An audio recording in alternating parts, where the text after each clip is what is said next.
Sarah always believed her life was a fairy tale, but the day she opened her father's secret drawer, she discovered a truth that would turn her world into something even more beautiful. And before I share the hidden truth that changed everything for Sarah, take a moment to subscribe to this channel. Stories like this remind us that life's greatest treasures are often found in unexpected places, and you won't want to miss the next one. From the outside, Sarah's life looked picture perfect. She grew up surrounded by luxury, attending private schools, traveling on family vacations to exotic places, wearing dresses sewn by designers her friends could only dream of. At every birthday, she was showered with gifts, but none of those gifts ever compared to the steady presence of her father, Mr. Whitmore. To the world, he was a self-made millionaire, a man who had climbed from nothing to build a fortune, admired for his generosity, and respected in every circle of power. But to Sarah, he was simply Dad, the man who tucked her in at night, who never missed her school recitals, and who looked at her with a tenderness that seemed to come from a deeper place than she could ever fully understand. Her friends often teased her. "You're living in a fairy tale," they'd say. And Sarah believed them. Why wouldn't she? Her father provided everything, and her life had no cracks. But cracks, no matter how small, eventually appear. It started with a single tear. What could make the strongest man she knew cry alone in the dark? One evening, after a glamorous dinner party filled with laughter, Sarah wandered through the mansion halls.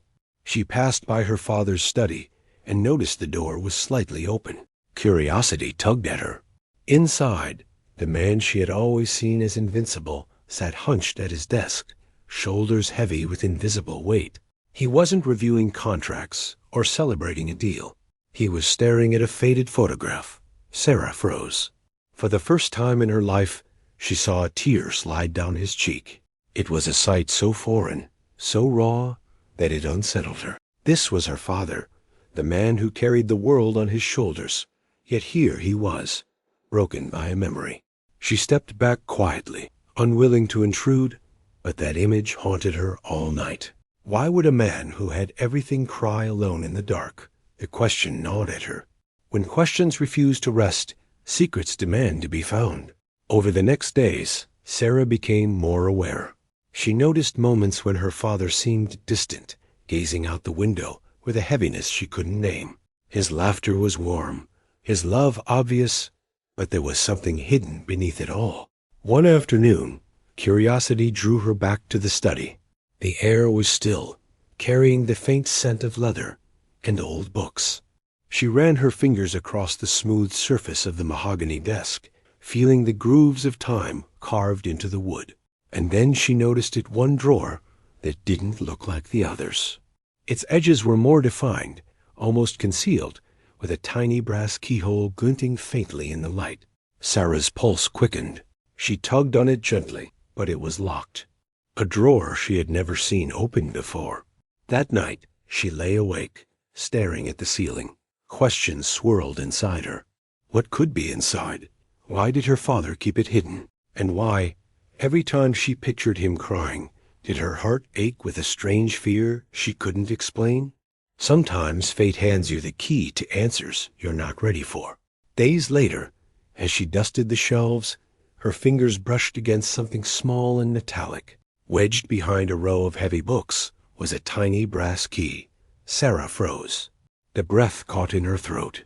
The choice weighed on her, to respect his privacy or to follow the pull of truth. But the image of his tears over that faded photograph returned to her mind again and again. She needed to know. With trembling hands, she unlocked the drawer. And in that moment, her fairy tale began to crack wide open. The hinges creaked softly as it opened, revealing a bundle wrapped in ribbon, yellowed with age. Beneath it lay an envelope, a birth certificate, and a photograph. Sarah pulled them out, her heart racing as though it already knew her life was about to change. She untied the ribbon. Letters spilled into her lap, each one written in her father's familiar handwriting, but the words were from decades ago, filled with longing and struggle. Her eyes fell on the photograph next. It was her father, but not the man she knew. This was a much younger version, his hair messy, his clothes ragged, holding a baby in his arms. His eyes, though tired, carried a fierce determination. And then the birth certificate.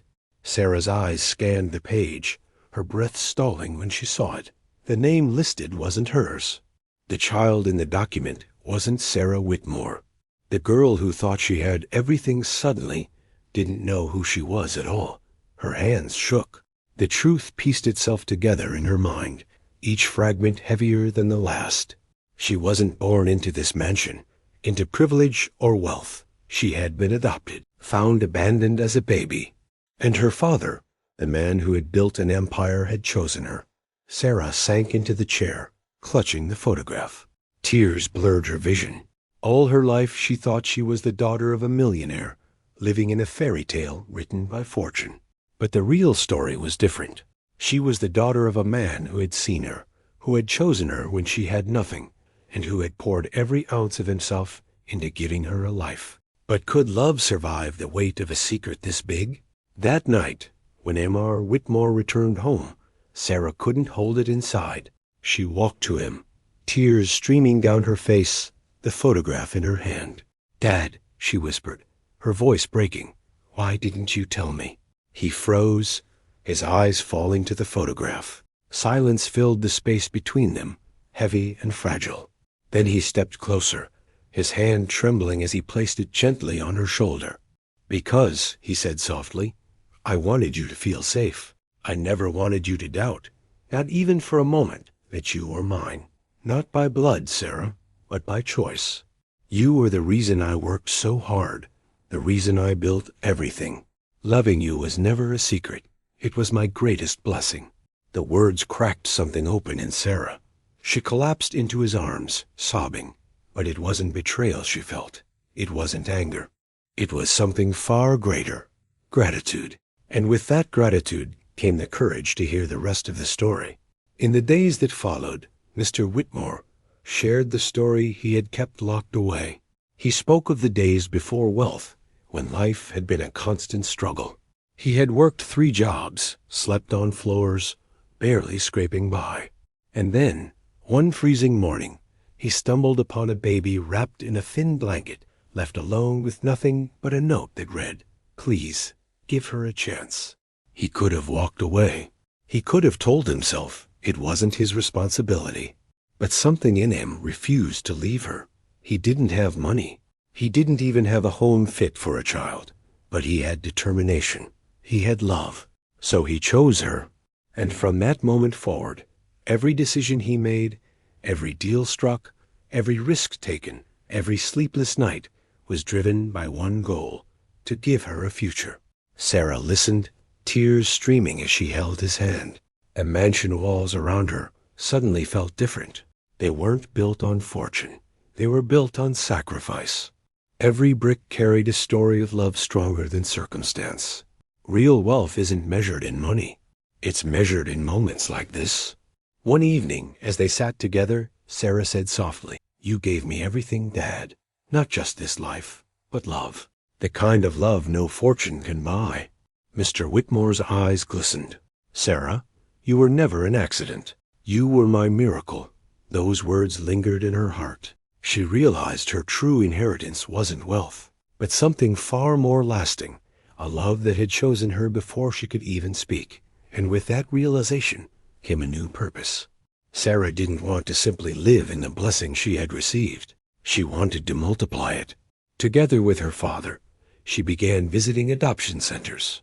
They didn't arrive as benefactors flaunting wealth, but as 2 people who understood. Sarah read stories to children, held their hands, and whispered encouragement. Her father knelt beside boys and girls who felt forgotten and told them they mattered. Slowly, their legacy grew.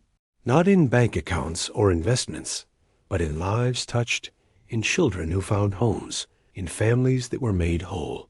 The rescued girl became the rescuer. The chosen one became the chooser.